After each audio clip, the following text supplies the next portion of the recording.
담임 목사님께서 복음을 확장하라 라는 제목으로 말씀 증거해 주시겠습니다.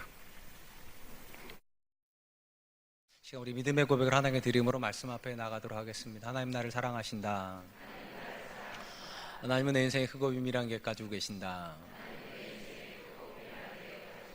하나님은 오늘도 나와 동행하셔서 그 계획 이루어 주신다. 아멘. 그렇게 될 줄로 믿습니다. 아멘. 우리 성경은 예수님께서 이 땅에서 뽑으셨던 12명의 사람을 부르는 호칭을 두 가지로 기록하고 있음을 보게 됩니다. 하나의 호칭은 제자이고 또 하나의 호칭은 사도입니다.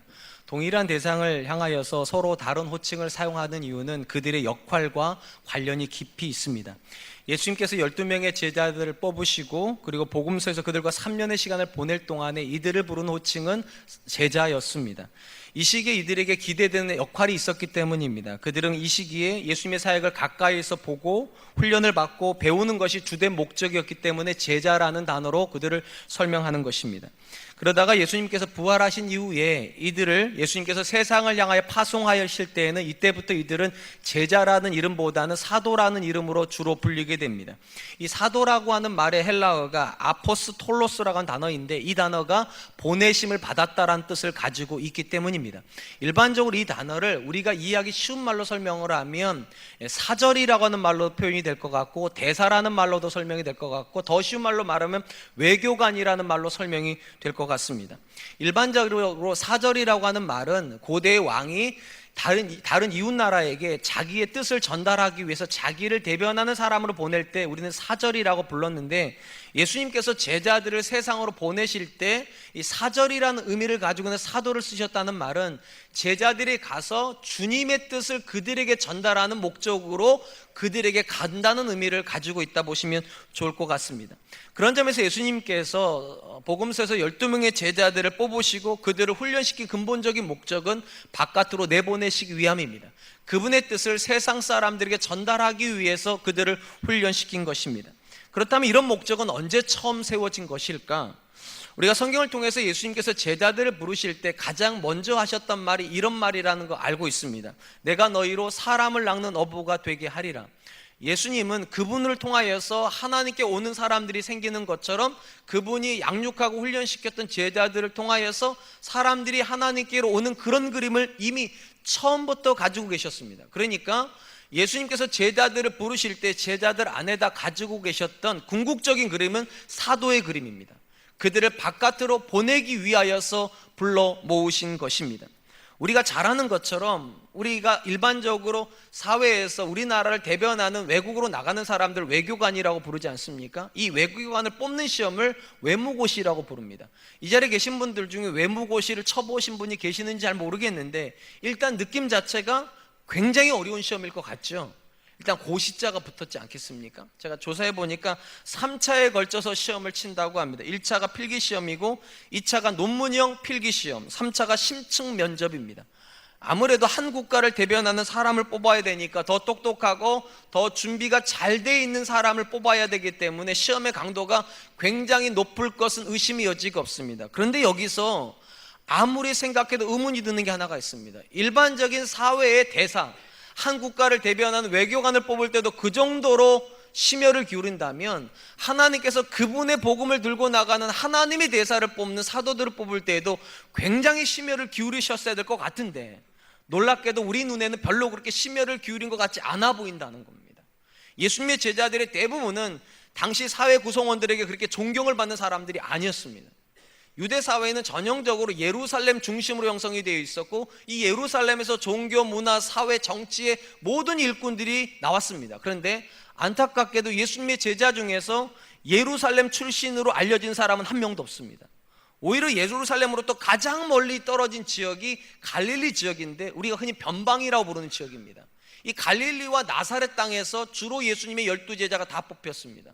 더군다나 이들이 그러면 하나님의 사자로서 대사로서 쓰임받기 위해서 굉장히 사회적인 역량이 높았는가? 우리가 그들의 직업도 다 압니다. 대부분이 다 고기 잡는 어부였습니다. 더더군다나 몇 사람은 그 당시 사람들이 가장 천대시하였던 세리를 직업으로 가지고 있습니다. 상식적으로 생각을 해보면 한 가정을 대표하기도 부끄러운 사람이 어떻게 하나님과 하나님의 교회와 복음을 대변하는 사람들로 뽑힐 수가 있었을까? 오늘 본문 말씀이 이거에 대한 우리에게 답변을 주는 것 같습니다. 분명한 것은 세상을 대변하는 사람들에게 가장 중요한 것은 그들의 실력이었다면 하나님의 대사에게 가장 중요한 건 실력이 아니라는 겁니다. 하나님의 권능입니다. 하나님께서 그들에게 권능을 부여하심으로 그들을 세상에 보내시기 때문입니다. 오늘 말씀이 이렇게 시작합니다. 7절 말씀, 12제자를 부르사 둘씩 보내시며 더러운 귀신을 제어하는 권능을 주시고, 오늘 본문이 서 있는 위치는 우리가 지난주에 확인했던 말씀 그 다음입니다. 지난 시간 우리가 보았던 것처럼 예수님은 자기가 자라신 지역이었던 나사렛에서 배척을 당하셨습니다. 그리고 배척을 당하신 다음에 각 지역으로 가시는데, 가실 때 주님도 가셨지만 제자들을 둘씩 짝지어서 6개 지역으로 파송을 했다는 내용이 오늘 본문의 말씀입니다. 일단 눈에 띄는 게 두 가지인데, 첫 번째 눈에 띄는 것은 둘씩 짝을 지어서 보냈다는 겁니다. 더 많은 지역으로 보내기를 원하셨으면 한 사람씩 보냈으면 12개 지역으로 보내실 수 있었을 텐데, 굳이 예수님께서 둘씩 짝을 지어 보내셨습니다. 여기만 그렇게 하신 게 아닙니다. 누가복음 10장에 보면 이제 예수님께서 70명의 제자들을 똑같이 파송을 하는데, 그때도 둘씩 짝지어서 보내셨고, 이 이후에 사도행전에 가보면 사도 바울이 전도 여행을 갈 때에도 놀랍게도 바울 혼자 가지 않습니다. 바울과 바나바, 바울과 디모데, 바울과 실라, 이렇게 짝이 지어서 꼭 가게 됩니다. 왜 이렇게 하는 것인가? 일반적으로 유대 문화 때문에 그렇다는 것이 정설입니다. 유대인들은 한 사람이 하는 말이 진실한 여부를 증명하기 위해서는 반드시 2-3 사람의 증인을 필요로 했습니다. 제자들이 나가서 전하는 복음은요, 그 당시 사람들이 처음 듣는 이야기입니다. 그러니까 처음 듣는 이야기를 한 사람이 했을 때 신뢰도가 낮아지기 때문에 그 말의 증인으로서 2 사람이 함께 가서 그 말에 대해서 힘을 실어주라고, 그래서 2 사람을 보냈을 거라는 게 일반적인 정설이고, 또 하나는 여행의 위험이 있었기 때문에 혼자 가는 것보다는 둘이 안전했기 때문에 보냈다는 것이 일반적인 이야기입니다. 또 하나 이 본문에서 우리가 주목해야 될 것은, 예수님께서 제자들을 보내실 때 그냥 보내지 않으시고 귀신을 제어하는 권능을 부여하시고 보내셨다는 겁니다. 제가 앞에서 그런 말씀 드렸습니다. 한 국가를 대변하는 외교관을 뽑을 때 외무고시를 친다. 그리고 외무고시가 우리가 생각하는 것보다 훨씬 어려운데 왜 그런가 하면 엘리트를 뽑기 위함입니다. 한 국가를 대변할 수 있는 실력 있는 사람을 뽑아야 그 나라의 권익이 세워질 거기 때문에 당연히 실력 있는 사람을 뽑는데, 예수님께서는 전혀 실력과 상관없는 사람을 뽑아 놓으셨습니다. 왜냐하면 권능을 주셔서 보내실 것이니까. 아주 단순히 말하면 사회의 외교관들은 자기 실력이 그의 본질입니다. 실력이 없는 사람은 외교관 못합니다. 그러나 하나님 나라의 대사, 복음을 확장하기 위해서 나가는 하나님의 사도들의 본질은 자기 실력 아닙니다. 권능입니다.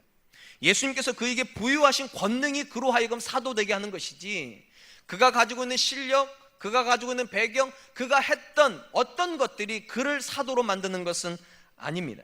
저는 오늘 본문에서 가장 먼저 도전받고 싶어하는 것은 이것입니다. 하나님께서 저와 여러분들도 이곳에 머물라고 부르신 것이 아니라 나가라고 보내셨다는 것입니다. 복음을 들고 세상으로 나가게 하시기 위해서 먼저 이 자리로 앉아 놓으셨다는 것입니다. 앞에서도 말씀드렸듯이 처음부터 나가는 사람들은 없습니다. 예수님의 제자들도 3년 가까이 주님 가까이에서 은혜 받고 말씀을 배우며 기도의 훈련을 받고 심지어 여러 가지 사역적인 훈련들을 받았습니다. 그리고 나서 파송을 하셨습니다. 이것이 만약에 오직 예수님의 제자들에게만 해당되는 거라면 이것이 우리에게 도전이 될 이유는 없습니다. 그런데 저는 이것이 오늘 우리의 이야기가 되어야 된다고 믿습니다. 왜냐하면 예수님의 제자였던 베드로가 편지를 썼죠. 그게 베드로 전후서입니다. 그중에 베드로 전서에 보면 베드로가 성도들을 뭐라고 부르는가? 이렇게 불렀습니다. 왕 같은 제사장이라고. 쉽게 말하면 왕의 권세를 가지고 있는 제사장이라는 겁니다. 예수님께서 제자들에게 권세를 주고 보내셨던 것처럼 저와 여러분들에게도 베드로가 뭐라고 말하면 하나님께서 왕과 같은 권세를 주신 제사장 삼으셨다고. 제사장이라는 말의 뜻이 무엇인지는 제가 자주 설명해 드렸습니다. 제사장은 하나님과 사람 사이에 다리를 놓는 사람입니다. 당연히 베드로가 생각했던 하나님의 제사장들은 교회에 있을 이유는 없죠. 왜냐하면 이미 여러분들은 다 하나님과 연결이 된 사람들 아니겠습니까? 당연히 베드로가 저와 여러분들한테 너희는 왕과 같은 제사장이라고 말할 때 그 제사장이 서 있는 위치는 교회가 아니라 교회 바깥일 것입니다. 바깥에다가 두시려고 왕과 같은 권세를 주시고 우리를 사역의 현장으로 부르셨다는 것입니다. 이것이 사실이라면 저와 여러분들에게서 가장 중요한 것은 내가 은혜를 받아 얼마나 행복한가, 얼마나 평안한가, 얼마나 내 자녀가 잘 살고 있는가, 우리 가정이 얼마나 안정적인가, 그건 아닐 겁니다. 그건 지나가는 과정일 뿐입니다. 진짜 목적은 이것입니다. 나 때문에 누군가가 하나님을 만나고 있는가. 우리는 보냄을 받기 위해서 주님 앞에 부름받은 사람이지 그 자리에 머물러 있기 위해서 하나님께 부름받은 사람은 아닙니다. 물론 일정 시간 말씀을 들어야 됩니다. 일정한 훈련도 받아야 되고 많은 부분에서 교회에서 머물러 있는 시간이 필요합니다. 그런데 여러분, 하나님께서 저와 여러분들이 그 모든 훈련을 시키는 이유는 무엇인가? 나가서 내 말이 아니라 하나님의 말을 하기 위함이고, 내가 주인인 삶을 살게 하는 것이 아니라 하나님이 주인인 삶을 그들에게 보여주게 하기 위해서 그렇게 했다는 겁니다. 근데 문제는 언제부턴가 한국 교회 안에 나가지 않는 성도들이 양산되고 있다는 것입니다. 교회에만 있으려고 합니다. 은혜만 받으려고 합니다. 말씀만 들으려고 합니다. 그 말씀을 듣고 배우고 확신을 가지고 나가서 하나님의 살아계심을 보여주고 하나님께서 정말로 이 땅에 역사하고 계시다는 걸 증명해 줘야 되는데 그냥 교회 안에서만 있습니다. 이러면서 어떤 일이 벌어졌는가? 오늘 본문의 말씀 그대로입니다. 성도의 권세가 사라지기 시작했습니다. 예수님 믿는 사람이나 예수님 믿는 사람, 믿지 않는 사람이 다른 게 하나도 없어요. 권세가 없기 때문에. 오늘 본문을 잘 들어보세요. 오늘 본문에서 예수님께서 권세를 주신 존재들은요, 머물러 있는 제자들이 아닙니다. 나가는 제자들에게 권세를 주셨습니다. 교회 안에서 기도하고 있는 사람이 권세가 있는 게 아니라 그 기도한 믿음을 가지고 자녀에게 나가는 사람이 권세가 있는 사람이고, 말씀을 들은 사람이 권세가 있는 것이 아니라 그 들은 말씀을 가지고 남편에게 가가지고 하나님의 살아계심을 증명하겠다라고 하는 사명을 가지고 있는 사람에게 권세가 부어지는 겁니다. 근데 언제부턴가 우리는 그런 데 별로 관심이 없습니다. 그냥 오늘 목사님께서 무슨 말씀을 하실까? 오늘 성가대가 얼마나 좋은 찬양을 해줄까? 오늘 점심은 교회에서 줄려나? 그런 생각만 하고 교회에 옵니다. 근데 오늘 본문에서 예수님께 우리에게 주는 가장 강력한 도전은 무엇인가? 예수님은 모든 사람에게 권세를 부여하지 않습니다. 그분의 말씀을 들고 나가려고 하는 사람들에게 권세를 주고, 가정을 향하여서, 자녀를 향하여서, 직장을 향하여서, 믿지 않는 사람들 향하여 나가려고 하는 자 안에서 하나님의 능력은 역사한다는 것입니다. 사랑하는 성도 여러분, 왜 우리의 삶이 이렇게 피폐할까요? 예수님 믿는데도 왜 우리 자녀들이 우리 안에서 하나님 살아계심을 못 보는 걸까요? 왜 우리 믿지 않는 배우자들은 내 남편은 다르다, 내 아내는 다르다, 왜 이런 말을 안 하는 걸까요? 우리가 못났기 때문이 아닙니다. 우리가 부족하기 때문이 아니에요. 제자들 다 못난 사람들입니다. 제자들 다 부족한 사람들입니다. 다 하나의 조건입니다. 권세가 부여되지 않았기 때문입니다. 그리고 권세가 부여되지 않는 이유는 딱 하나입니다. 나가려고 하지 않으니까요. 내가 내 자녀를 향하여서 믿음으로 나가려고 하지 않고, 내가 배우자를 향하여서 믿음으로 나가려고 하지 않고, 직장을 향하여서 믿음을 들고 나가려고 하지 않으니까 권세가 드러나지 않습니다. 사랑하는 성도 여러분, 복음은 듣는 것에 능력이 있지 않습니다. 복음은 경험하는 데 능력이 있습니다. 그 복음이 나를 변화시킨다는 그 경험을 가져야지만 복음을 들고 내 자녀에게 가고 싶죠. 왜냐하면 나를 변화시킨 복음이라면 내 자녀도 바꾸지 않겠습니까? 그리고 가지고 간 복음에 주님께서 기름 부으셔서 자녀의 인생에 변화를 만들어내실 줄로 믿습니다. 남편의 인생에서 변화를 만들어낼 줄로 믿습니다. 정말로 간곡히 부탁드립니다. 하나님은 여러분들 쓰시고 싶으셔서 부르신 것이지, 하나님이 여러분들에게 쓰임받고 싶으셔서 여러분 부른 게 아닙니다. 머물러 있는 사람들의 가장 큰 특징, 하나님이 자기에게 쓰임받아 주시기를, 내가 기도하면 하나님 들어주시고, 내가 원하면 하나님께서 언제든지 허락해 주시고, 그런 복음은 없습니다. 복음의 본질은 하나님이 저와 여러분을 쓰시는 겁니다.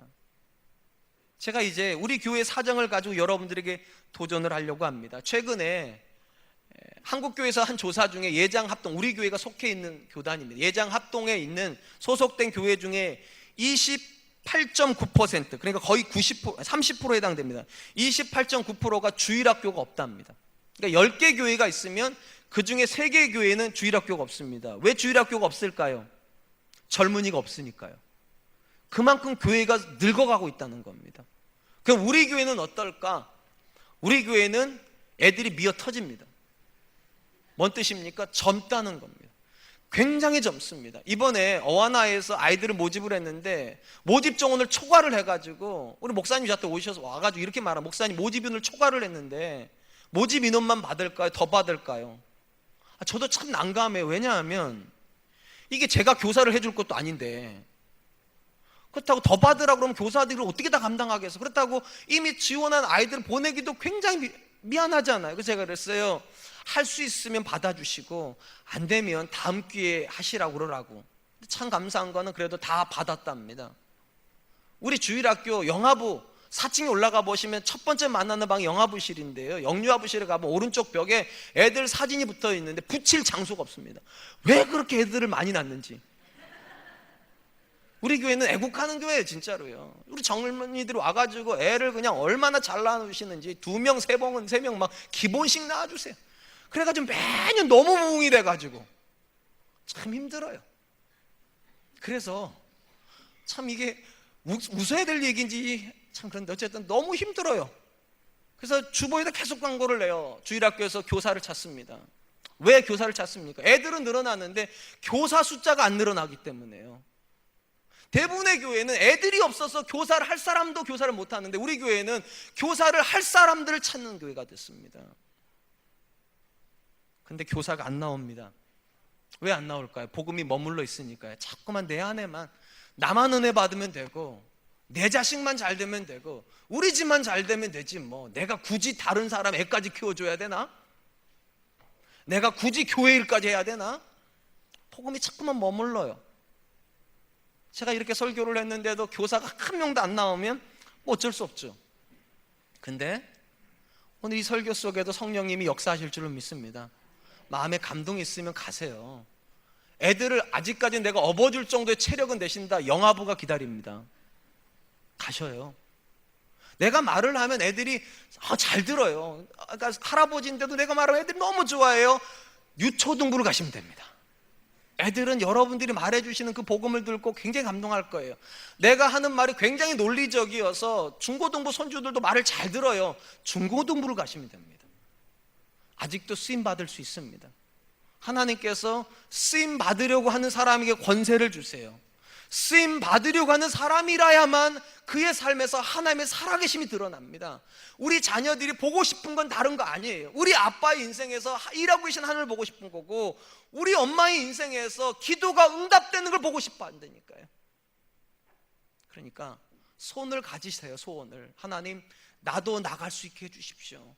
나가서 내 자녀에게 말씀도 증거하게 해주시고 내 남편에게 하나님 살아계심을 내 삶으로 증명도 하게 해주시고 나도 주일학교에서 우리 하나님의 자녀들에게 복음을 전할 수 있는 그런 사람으로 좀 쓰임받게 해주십시오. 그런 소원과 열망이 있기를 주님의 이름으로 축원드리겠습니다. 예수님께서 두 명씩 짝지어서 6개 지역으로 파송을 하면서 그들에게 파송을 대하는 자세에 대해서 이렇게 말씀하십니다. 8절로 9절입니다. 명하시되 여행을 위하여 지팡이 외에는 양식이나 배낭이나 전대의 돈이나 아무것도 가지지 말며 신만 신고 두벌옷도 입지 말라 하시고. 여러분, 제자들의 입장에서 이 말씀을 한 번만 들어보세요. 지난 3년 가까이 제자들은 예수님의 울타리 안에, 예수님 우산 안에 있었습니다. 저들은 아무 걱정할 필요가 없습니다. 예수님이 가자고 그러면 가는 거고요. 여기 머물자면 머무는 겁니다. 먹을 것 모든 것은 예수님을 따라다니는 사람들이 다 공급해 주셨습니다. 그런데 어느 날 갑자기 예수님께서 제자를 떠밀면서 이렇게 말합니다. 나가라고. 근데 나가는 조건이 뭔가? 옷 두 벌도 가져가지 말라고, 돈도 가져가지 말라고, 심지어 뭐로 말하고 말고 양식도 가져가지 말라고, 그냥 가라고. 저는 지금까지 해외여행을 대부분 패키지로 다녔습니다. 여러분, 패키지는 제가 할 게 하나도 없는 거 아시죠? 몇 시에 모이세요? 모이면 됩니다. 이거 먹으라고 하면 먹으면 됩니다. 가자고 그러면 가면 됩니다. 사라고 그러면 사면 됩니다. 굉장히 편합니다. 근데 제가 올 겨울에는 우리 아들들 데리고 이제 자유여행을 해야 됩니다. 우리 큰아들이 하재요. 제가 지금부터 불안해요. 저는 한 번도 제가 애들을 끌고 어디 가보자 그런 적이 없어요. 근데 이렇게 가슴이 지금도 뛰어가지고 우리 목사님들한테 도와달라고 일정 좀 짜달라고 그러는데 지금 제자들은 얼마나 불안하겠습니까? 저는요, 자유여행 가지만 비자 카드 들고 갈 겁니다. 돈도 환전해서 갈 거예요. 근데 제자들은 지금 자유여행을 가야 되는데 돈도 가져가지 말랍니다. 두보로또 가져가지 말랍니다. 아무 준비도 없이 그냥 가랍니다. 왜 이렇게 말씀하시는 걸까요? 그럼 이게 보통 일반적으로 하는 여행일까? 사실 그렇지 않아요. 예수님께서 제자들을 파송하시는 장면이 여기만 나오는 게 아니라 이제 예수님께서 최후의 만찬을 마치신 다음에 만찬이 끝나고 나면 이제 제자들이 세상으로 나가는 일까 염두에 두고 계셨습니다. 그래서 최후의 만찬을 끝나시는 시점에서 제자들에게 뭐라고 말씀하셨는가? 이렇게 말씀하셨어요. 누가복음 22장 35절 36절 그들에게 이르시되 내가 너희를 전대와 배낭과 신발도 없이 보내었을 때에 부족한 것이 있더냐? 이르되 없었나이다. 이르시되 이제는 전대 있는 자는 가질 것이요 배낭도 그리하고 검 없는 자는 겉옷을 팔아 살지어다. 예수님이 떠나신 다음에 그러니까 하늘로 승천하시고 나서 제자들이 이제 세상을 향해 갈 때에는 준비를 하고 가랍니다. 전대가 있으면 전대 차고, 돈이 없으면 옷을 팔아서라도 칼까지 준비하라고. 왜 이런 말씀하시는가? 예수님께서 보내시는 현장은 때로는 지금 막 가야 되는 아무 준비도 없는 현장도 있을 수 있고, 때로는 준비를 하고 가는 현장도 있을 수 있다는 겁니다. 그리고 우리가 잘 알다시피 사도행전 이후에 나가는 모든 선교 여행은 준비하고 가는 여행입니다. 지역에 대한 준비도 돼 있어야 되고요, 갈 사람도 모아야 되고요, 또 바울 같은 경우는 가서 일을 해야 됐기 때문에 일에 대한 기술도 습득을 하고 가는 겁니다. 그러니까 오늘 본문에서 예수님께서 보내시는 것은 아무런 준비 없이 가는 여행이라면 사도행전 이후에 가는 모든 사역은 다 준비하고 가는 사역입니다. 그런데 본질은 똑같다는 거예요. 준비를 못하고 가든 준비를 하고 가든 핵심은 하나입니다. 그 모든 준비보다 선행되는 준비를 누가 하고 계시다는 겁니까? 하나님이 하고 계시다는 겁니다. 먹을 것이 없이 가도 되는 이유가 뭔가? 먹을 것을 준비하고 계신 하나님이 계시니까요. 왜 두벌옷이 필요하지 않은가? 유대인들이 두벌옷이 필요하다는 것은 한 벌은 입고요, 한 벌은 덮기 위함입니다. 긴 옷을 덮었습니다. 이불이 없으니까요. 그런데 두벌옷이 필요 없다는 말은 집에서 잔다는 소리잖아요. 그럼 집은 누가 준비하고 계시다는 겁니까? 하나님이요. 돈이 왜 필요하지 않습니까? 공급시키시는 분이 계시다는 거죠. 하나님께서 미리 알고 준비하고 계시다. 사역을 준비를 하든 준비하지 못하든 핵심은 하나입니다. 그 모든 일을 나 혼자 하고 있는 것이 아니라 하나님이 이미 먼저 하고 계시다고, 그 확신을 가지고 복음을 들고 가라는 겁니다. 내 자녀가 내 말을 안 듣는 것 같아도 하나님께서 그 자녀 안에서 일하고 계시다고 믿고 가라는 거죠. 내 남편이 지금도 교회를 향해서 마음을 꽁꽁 닫고 있어도 하나님께서 이미 그 남편 안에서 일하고 계시다는 믿음을 가지고 오늘도 낙심하지 말고 복음을 들고 가라는 것이죠. 지금 손에는 아무것도 들려있지 않지만 하나님께서 하늘에서 만나를 내리실 수 있는 분이셨다면 내 손에 아무것도 없는 게 무슨 문제가 되겠냐는 거죠. 하나님이 살아계시다는 걸 믿는다면 그 믿음을 가지고 가라는 겁니다. 준비는 누가 할 거니까? 하나님이 하실 거니까. 모세를 기억하실 겁니다. 모세가 40의 나이에 하나님께 쓰임받고 싶습니다. 그런데 혈기가 너무 왕성해서 하나님이 일하시기 전에 본인이 먼저 일해버립니다. 그냥 사람을 때려 죽여버립니다. 그래서 쫓겨납니다. 미디안 강에서 40년간을 그는 양을 치고 나귀를 치고 염소를 치고 소를 치는 목자로 살았습니다. 그러다가 갑자기 40년 지난 80에 불현듯 호렙산 사람을 만나버립니다. 그리고 하나님께서 권세를 주시면서 지팡이를 주시면서 가랍니다. 어디로요? 애굽으로 가랍니다. 이게 진짜 황당한 일이죠. 80의 나이에 아무것도 준비가 안 됐다 생각했는데 지팡이 하나 주시고 손 집어넣었다 뺐다 이거 하나 시키신 다음에 가라고 그러니까 모세가 뭐라고 말합니까? 보낼 만한 자를 보내십시오. 저는 아닙니다. 그래도 하나님께서 끝까지 가라고 하시니까 모세가 마지막으로 한 얘기가 뭡니까? 나는 입이 둔하다고, 입이 뻣뻣하다고. 이걸 우리는 핑계라고 많이들 생각을 하는데요, 핑계 아닙니다. 여러분, 모세가 40년 동안 광야에서 사람이랑 대화를 한 게 아니라 양이랑 대화를 했습니다. 40년 동안 애굽의 언어를 써본 적이 없어요. 여러분, 40년을 안 쓰는 언어면 뻣뻣해집니다. 제가 최근에 우리 어르신들 정말 죄송한데 자꾸만 맞춤법이 헷갈려요. 나이가 얼마 안 됐는데도 아이하고 어이가 헷갈려요. 이게요, 참 이거 미치겠어요. 정말 죄송하지만 점점 단어가 안 떠올라요. 매일같이 이렇게 말을 하는데 말도 천천히도 안 하고 엄청 빨리 하는 사람이 단어가 떠오르지 않아요. 제가 젊을 때 이런 일이 죄송해요. 지금도 젊은데 어릴 때 이런 일이 없었어요. 근데 80의 모세가 뻣뻣하다, 그거 현실인 겁니다, 여러분. 40년 동안 애굽의 언어를 써본 적이 없고 사람이랑 프리토킹을 해보지도 않고 매일같이 양치고 염소 치는데 무슨 말이 나오겠냐고요.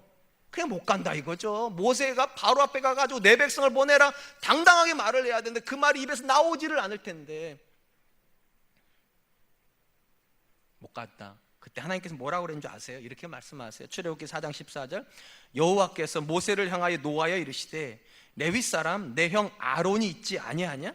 그가 말 잘하는 것을 내가 아노라. 그가 너를 만나러 나오리니 그가 너를 볼 때에 그의 마음에 기쁨이 있을 것이라. 내가 너 그럴 줄 알았다. 그래서 내가 미리 준비해 놨다는 거야. 네 형 아론이 말 잘하는 거 내가 안다. 그 말 누가 줬다는 겁니까? 하나님 주셨다는 거죠. 네가 못할 거라고 생각했던 모든 영역에 내 준비가 없었다면 널 보냈겠냐는 거죠. 네 형 아론이 너를 만나러 기뻐함으로 나올 것이라고. 사랑하는 성도 여러분, 명심하세요. 하나님이 저와 여러분을 놓아두신 자리에 하나님의 준비가 없는 적은 한 번도 없습니다. 심지어 모세가 이렇게 생각했죠. 내가 이 말하면 하나님께서 아이고 내가 그건 준비 못했다 이러실 줄 알았겠죠. 왜냐 이 뻣뻣한 혀를 어떻게 펴겠냐고 모세 이렇게 생각했겠죠. 근데 하나님은 준비가 없는 자리에다 보내신 적이 없습니다.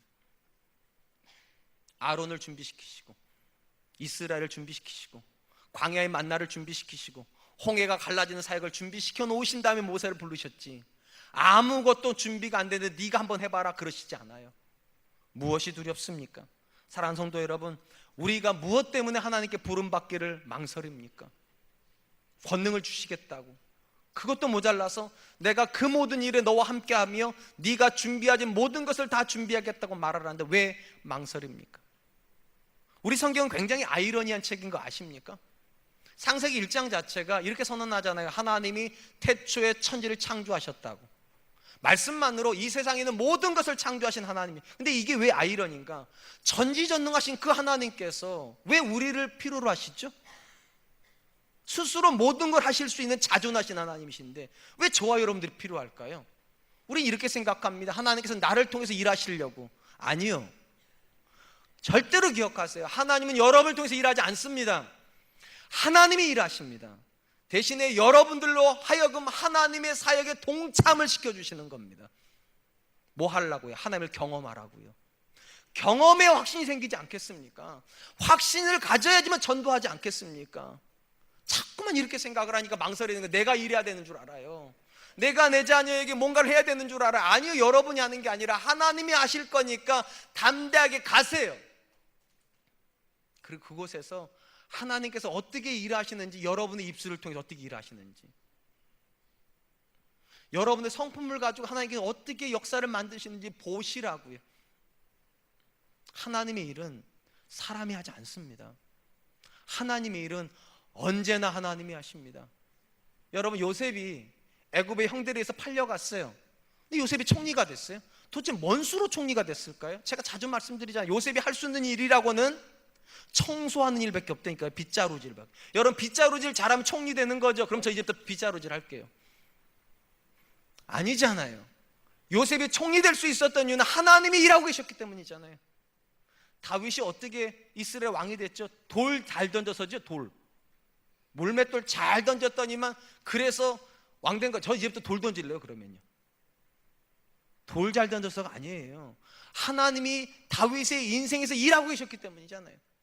다니엘이 바벨론 넘어서 메데바사 제국까지 총리가 되죠. 그가 그렇게 총리 될 수 있었던 이유가 밥 굶어서죠. 그런 거죠. 그럼 저 이제부터 밥 굶을게요. 한 40을 굶으면 될까요 제가? 그럼 저도 막 의리의리하게 막 사역할까요? 그런 거 아니잖아요. 하나님이 일하고 계시기 때문이잖아요. 착각하지 마세요. 요셉이 대단한 거 아니에요.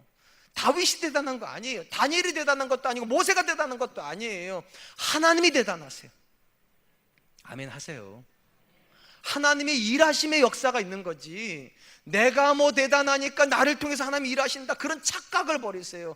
하나님은 여러분을 통해서 일하시는 게 아니라 하나님이 일하시고 여러분을 동참시키시고 하나님의 일하심을 보게 하는 거죠. 모세가 뭐라고 말합니까? 너희는 가만히 있어. 오늘 하나님이 너희를 위해서 싸우시는 걸 보라. 그게 하나님의 역사예요. 그러니까 내가 내 자녀를 어떻게 바꿀까? 나같이 연약한 사람이 어떻게 내 남편의 그 완악한 마음을 바꿔놓을까?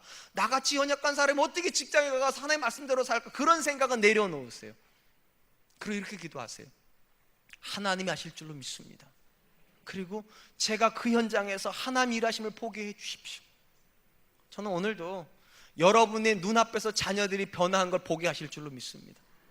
저는 그런 경험을 정말로 많이 해요. 우리 큰아들이랑 대화를 할 때 눈이 막 끌어올라가지고 막 미칠 것 같은 아이가, 제가 마음으로 기도하면서 대화를 할 때 이게 점점 열이 빠져가지고요, 눈이 샥 내려오는 걸 경험을 할 때, 야, 하나님 일하시는구나. 그걸 어떻게 설명할 거예요?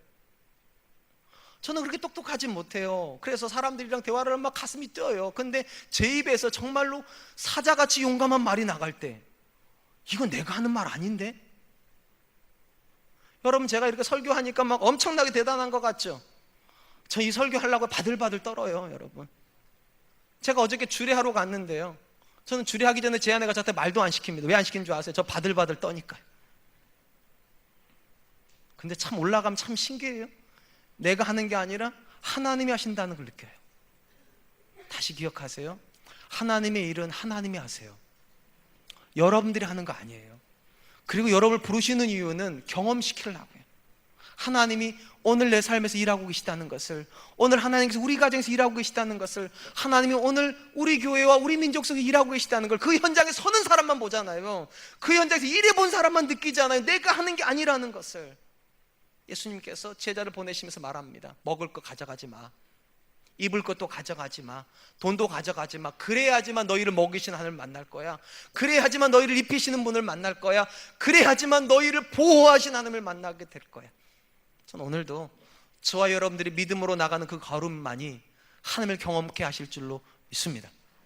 예수님께서 이제 마지막으로 제자들이 선교 현장, 복음 현장에 딱 떨어졌을 때 그들이 그 자리에서 해야 되는 행동 수칙에 대해서도 교훈을 주십니다. 10절로 11절입니다. 또 이르시되 어디서든지 누구의 집에 들어가든지 그곳을 떠나가기까지 거기에 유하라. 어느 곳에든지 너희를 영접하지 아니하고 너희 말을 듣지도 아니하거든 거기서 나갈 때 발 아래 먼지를 떨어버려 그들에게 증거를 삼으라 하시니. 예수님께서 제자들이 가가지고 만나는 상황을 두 가지로 설명을 하신. 첫 번째 상황은 저들을 영접하는 상황입니다. 집을 열어가지고 제자들이 들어와서 거기에 머물라는 거예요. 이렇게 되면 이제 먹을 거 염려 안 해도 되죠. 돈 필요 없죠. 두보로 필요 없죠. 말씀 응하는 상황입니다. 근데 놀라운 것은 예수님이 뭐라고 말씀하시는가? 그 집에 들어가면 그곳을 떠날 때까지 거기에 유하라. 이거 뭔 뻔뻔함이에요 이게 도대체? 하루 머무는 게 아니라 그곳을 떠날 때까지 거기에 머물라. 이게 여러분, 예수님 믿는 사람은 철면피가 돼야 된다는 얘기입니까? 한번 신세졌으면 화끈하게 져버려, 뭐 이런 겁니까? 그런 말 아닙니다. 이 말의 핵심은요, 당당함이라는 거예요. 당당함이요. 복음은 당당함입니다. 너가 그 집에 신세지로 들어간 것이 아니라 오히려 네가 그 집에 복을 끼치러 들어갔다는 거예요. 네가 전해주는 복음은 그들이 너한테 주는 양식보다, 그들이 너한테 주는 그 편안함보다 훨씬 더 귀한 거라고. 그러니까 눈치 보지 말라고. 네가 더 좋은 거 주러 들어간 거라고. 복음은 구걸하는 거 아닙니다. 복음은 선포하는 거예요. 복이니까 그게 내가 줄 수 있는 가장 귀한 거니까요. 아니, 내가 주는 게 아니라 하나님이 주실 수 있는 가장 귀한 게 복음이니까 그 복음을 들고 가정의 집에 들어갔으면 눈치 볼 필요 없다는 거예요. 네가 더 좋은 일 하러 들어간 거라고. 한번 생각해 보죠. 오늘날 왜 우리 자녀들이 그렇게 교회와 복음에 대해서 냉소적일까요? 저는 이게 부모님들의 태도에 문제가 있다고 생각합니다. 자꾸만 복음을 구걸해요. 이번 주일날 교회 한 번만 가주면 내가 용돈 줄게. 믿는 며느리 내려오면 내가 유산의 10%를 더 얹어준다. 다 구걸해요. 자꾸만 마치 안 되는 걸 네가 해주면 내가 좋을 것 같아. 구걸을 해요. 그러면 여러분 알다시피 당당하지 못한 것은요, 자녀들에게 호기심을 못 가져옵니다. 누구에게 우리가 끌리는가? 당당한 사람에게 끌립니다. 아무것도 없이 어깨 쫙 펴고 자신 있게 자기 인생을 걸고 있는 그걸 얘기하는 사람에게 끌리지, 구걸하는 사람에게는 안 끌립니다. 복음은 구걸하는 게 아니에요. 내가 돈 한 푼도 없지만, 먹을 거 하나도 없지만, 두 벌옷도 없지만 하나님께서 내게 주신 이 복음이 네가 나한테 주는 것보다 훨씬 귀한 거다. 이 당당함이요. 그 당당함만 자녀의 삶을 변화시킵니다. 그 당당함만 자녀에게 복음 안으로 들어오게 만듭니다. 저는 아들을 둘 키우고 있는 거 다 아시죠? 우리 큰아이가 7살 때 있었던 일입니다. 아침에 주일날 애를 데리고 이제 같이 교회를 가는데 그날따라 분위기가 심상치가 않습니다. 우리 첫째 녀석 이러는 거, 아빠 나 오늘 유치부 안 갈 거야. 내가 물어봐서 왜 안 갈래? 그랬더니 오늘은 엄마랑 예배 드릴 거야. 저희 첫째가 어릴 때부터 그렇게 엄마랑 안 떨어지려고 그랬습니다. 영아부에서도 안 떨어지더만, 유아부에서도 안 떨어지고, 유치부 가서도 안 떨어져. 그날은 최절정인 거죠. 안 가겠다는 거예요. 엄마랑 같이 대예배 드리겠다는 거예요. 제가 가다가 길에다 세웠습니다. 그리고 문 착착 열어줬습니다. 그리고 이랬어요. 내리라고. 예배 안 드리는 아들은 아빠 아들 아니라고. 너 살고 싶은 대로 살으라고. 아이가 문을 잡고 아빠 오늘 유치부 갈게요. 저 유치부 갈게요. 지금까지 올해 20살인데요 교회 안 가고 안 다니긴다는 말 안 합니다. 저는 제가 줄 수 있는 가장 귀한 선물이 하나님이라고 믿는 사람입니다. 그렇기 때문에 저는 우리 아들한테 구걸 안 합니다. 오히려 우리 아들이 저한테 구걸해야 하면 구걸해야 됩니다. 아빠가 나를 위해서 좀 기도해 달라고. 나는 하나님의 은혜가 필요하다고. 우리 아이가 저한테 구걸해야죠. 우리 아이가 저한테 이렇게 말해야 된다고. 나는 아빠가 만나 하나님 꼭 만나고 싶다고. 나는 아빠처럼 당당하게 살고 싶고 아빠처럼 정말 하나님께 쓰임받고 싶으니까 아빠가 믿는 하나님 나한테도 좀 소개해 달라고. 왜 하나님께서 저와 여러분들에게 권세를 주셨을까요? 그 당당함을 가지라고요. 그 당당함을 가지고라고요. 아빠의 인생을 보라고 그 말 좀 해보세요. 엄마의 인생을 보라고 그 말 좀 하라고요. 그게 권세예요. 주님께서 그 권세를 주시고 제자들에게 말을 해요. 가서 비굴하게 살지 말라고. 문을 열어주면 들어가라고. 주면 먹으라고.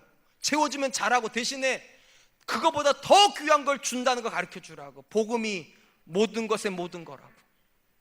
사랑하는 성도 여러분, 저와 여러분들도 자녀에게 당당할 수 있었으면 좋겠습니다. 우리는 복음을 구걸하는 사람 아닙니다.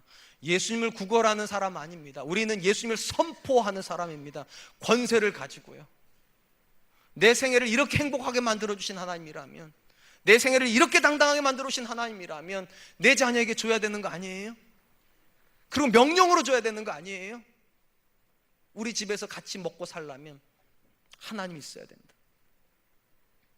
저는 이것이 사랑과 은혜교회가 이 시대에 고백하는 믿음의 고백이었으면 좋겠습니다.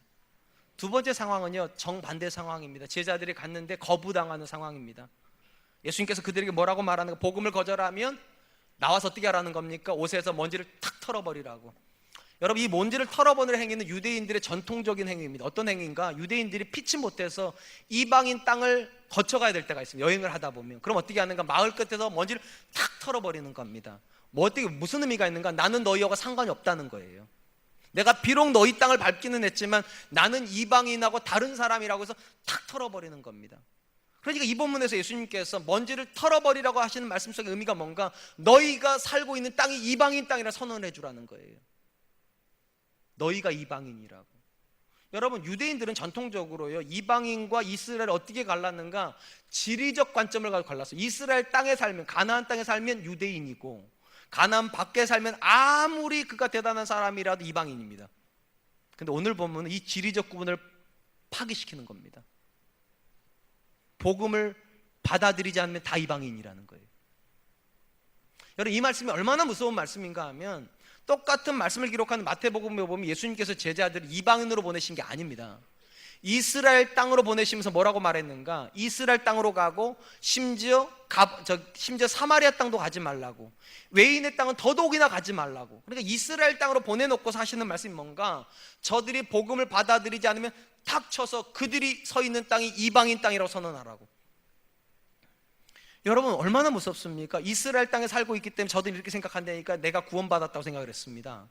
근데 예수님 뭐라고 말씀하시는가? 복음을 받아들이지 않으면, 복음에 대한 반응이 없으면 이스라엘 땅에 살고 있어도 그들은 이방인이라는 겁니다. 이것도 당당함이에요. 너희가 그들의 운명을 결정하는 사람이라는 거예요. 너희가 그들의 운명을 결정한다.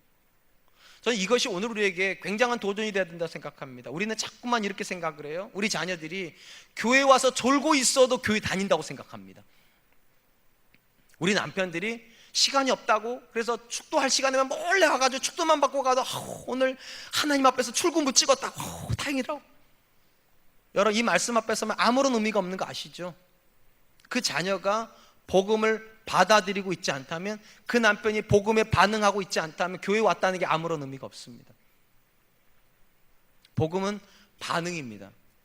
반응하는 사람만 구원받은 사람입니다. 그럼 뭐 어떤 게 반응인가? 오늘 본문에 답이 나와요. 마가복음 6장 12절, 제자들이 나가서 회개하라 전파하고.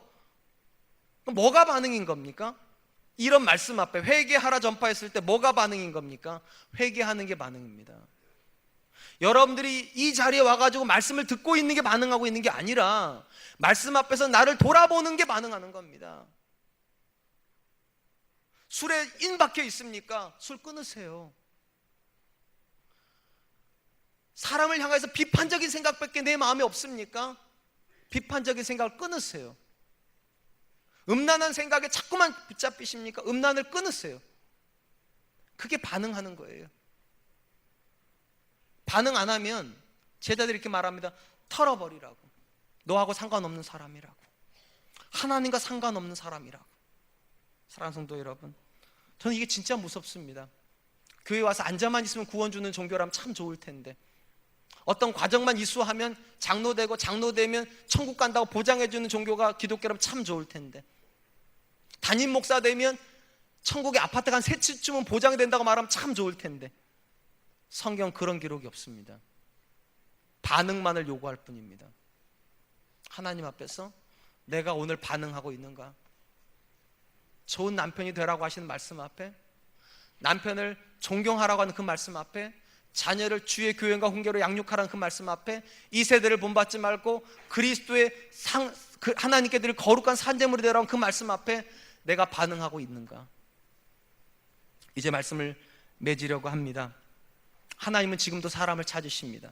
딱 한 사람을 찾습니다. 복음을 확장할 의지가 있는 사람이요, 머물러 있는 사람이 아니라 내게 주신 복음을 가지고 나가려고 하는 사람이요, 바깥을 향하여서요, 내 자녀를 향하여서, 내 배우자를 향하여서, 내 친척들을 향하여서, 내 직장을 향하여서 가서 주님께서 주시는 권세를 가지고 주의 말씀을 선포하고 하나님의 살아계심을 내 삶으로 증명해내서 그들 앞에 당당한 신앙에 있는 모습을 보여줄 수 있는 사람이요, 결국 그런 사람들이 사람을 낚는 어부가 될 겁니다. 그런 부모의 자녀들이 이렇게 말할 겁니다. 엄마가 만난 하나님, 아빠가 경험한 하나님, 나도 만나고 싶다고. 나도 엄마처럼 기도하고 싶고 아빠처럼 하나님께서 주시는 삶을 살고 싶다고. 우리 안에서 그런 고백이 나오기를 축원드립니다. 그러면 하나님 앞에 소원을 가지세요. 하나님, 저도 복음 들고 나가는 사람 되게 해주십시오. 제가 우리 하나님께 찬양할 텐데요, 주의 말씀 앞에선이란 찬양인데요, 이 찬양 가사의 맨 끝에 부분에 이런 말이 나옵니다. 이 세상을 이길 주님의 군사가 되어 이 세상을 섬길 주님의 손과 발이 되어. 주님께서 저라고 하는 사람을 통해서 손을 삼으시고 싶어 하시는 거고, 여러분을 통해서 주님이 발을 삼고 싶으시다는 거죠. 그들을 여러분을 통해서 만나고 싶어 하신다. 나가야 됩니다. 이 찬양 드리면서 하나님, 저도 복음 들고 나가는 사람 되게 해주시고 나가는 저에게도 권세를 부어주셔서 내 자녀가 나 때문에, 내 배우자가 나 때문에, 내 주변에 있는 사람들이 나 때문에 하나님 만나게 해주십시오. 우리 같이 한 번만 찬양하겠습니다.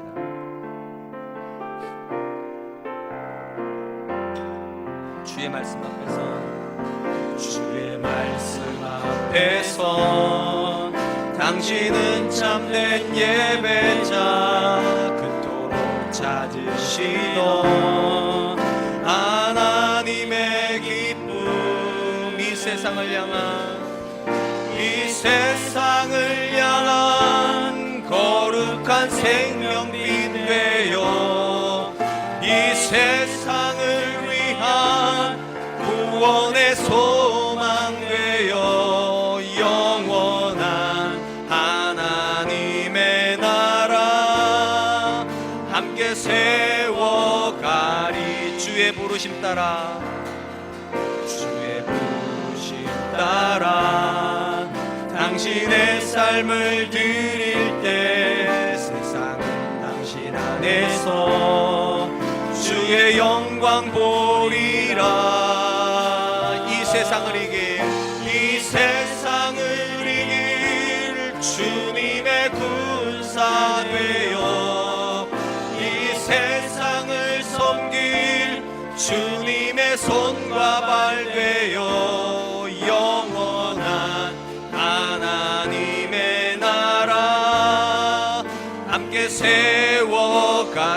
세상을 이길 주님의 군사 되어 이 세상을 이길 주님의 군사 되어 이 세상을 섬길 주님의 손과 발 되어 영원한 하나님의 나라 함께 세워가리.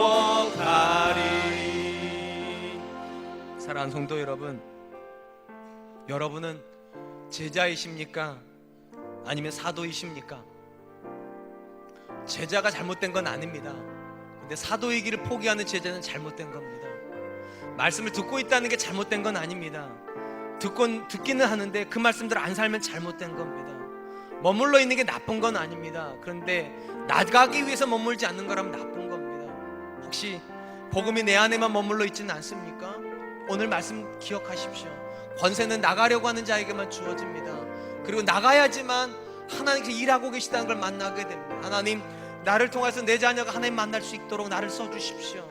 나를 통해서 내 배우자가 하나님을 인정할 수 있도록 내 삶에서 하나님 일하여 주시옵소서. 나도 사람을 낚는 어부처럼 하나님 앞에 쓰임받는 사람 되게 하여 주시옵소서. 우리 같이 한 번만 기도하겠습니다.